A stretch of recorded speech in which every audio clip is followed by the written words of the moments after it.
Hello ছোট্ট বন্ধুরা। তো আজকে আমরা কয়েকটি বাংলা ছড়া পড়ব। তো তোমরা আমার সঙ্গে পড়বে। প্রথম ছড়াটি হলো বোর হলো দোরগুলো, ডাকে ওই পাখি, সোনামণি জেগে গেল, ঘুম দিল ফাঁকি। বোর হলো দোরগুলো, ডাকে ওই পাখি, সোনামণি জেগে গেল, ঘুম দিল ফাঁকি।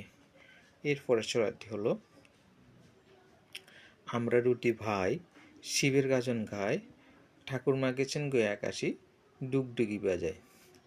আমরা দুটি ভাই, শিবের গাজন গায়, ঠাকুরমা গেছে গো আকাশি, ডুগডুগি বাজায়।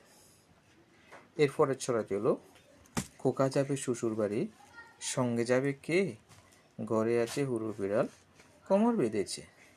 খোকা যাবে শ্বশুর বাড়ি, সঙ্গে যাবে কে, ঘরে আছে হুড়ো বিড়াল, কোমর বেঁধেছে।